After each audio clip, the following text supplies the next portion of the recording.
Before I get into the real creepy side of Minecraft and go over it with you guys, I just wanted to say thank you all so much for 10,000 subscribers.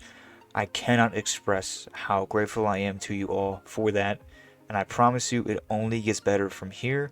I promise I'm going to stick around for a long time and keep making as much good content as I can, and I appreciate all of your support. Now, back to the video.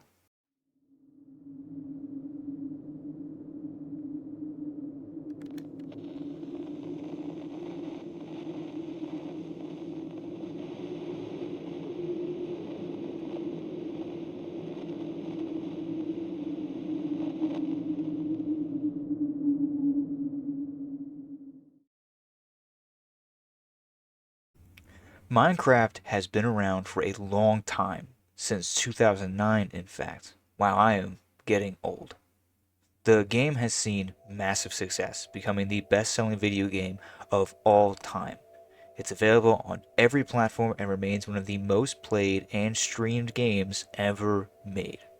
Almost everyone agrees that Minecraft is a great game, but a lot of players also agree that Minecraft can be extremely creepy.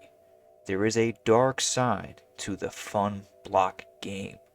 The modern versions of the game can definitely give off some unsettling vibes, especially if playing on peaceful difficulty in single player.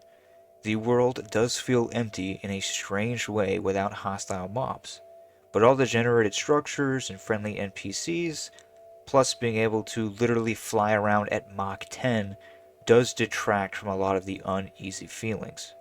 Newer additions like the Warden found in ancient cities or the Creaking are solid candidates for the creepiest mobs in the game, but we know those mobs exist. We know their behaviors and we know how to handle them. The real monster is the one that we can't see. The true feelings of dread and horror are felt most in the older alpha and beta versions of the game. The simplicity and lack of generated structures like villages or strongholds make these older worlds feel even more empty. You truthfully are alone in this world. No villagers, no iron golems, no wandering traders, just you. There are parts of older Minecraft that feel right at home in the liminal space genre of unsettling locales. The more sporadic world generation certainly helps with that. The worlds of the alphas and betas generate in a way that defies real landscape logic, leading to massive overhangs and random generations that cause some players to believe some kind of supernatural force lurks in the game unseen. The lack of sprinting also adds to the feeling of dread. If something was out there in the fog, would you be able to outrun it? Would you even see it coming? You can place as many torches as you like, but nothing cuts through that fog.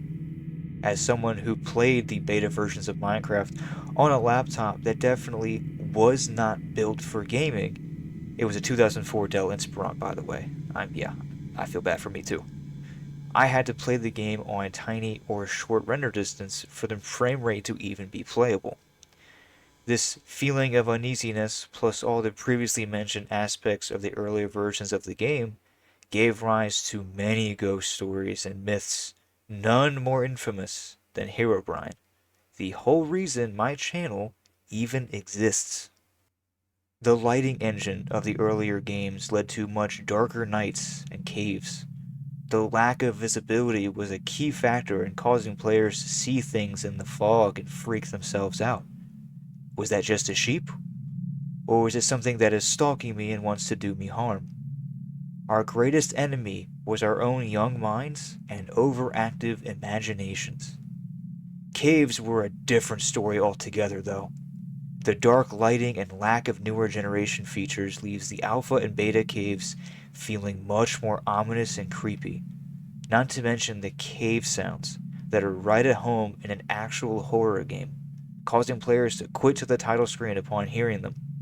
When I was younger, I was convinced when I heard one of these sounds, something sinister just spawned into my world and was on the hunt for me.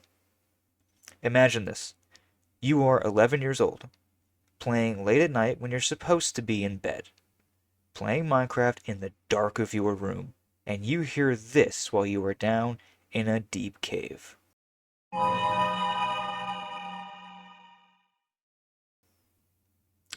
Yeah, I would quit out of the game instantly and sleep with the lights on after that. Minecraft has instilled feelings of fear and dread in players like me that would make other horror games jealous.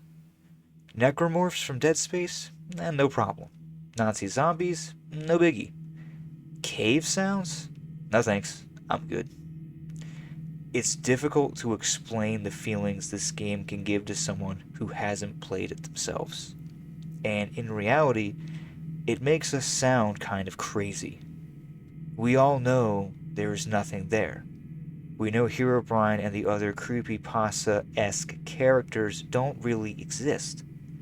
But there is some kind of primal instinct that kicks in when a player hears these sounds in a cave while playing on peaceful. We know there is nothing around that corner, and yet we convince ourselves of the possibility that maybe, just maybe, something truly is watching us, waiting for us to turn our backs.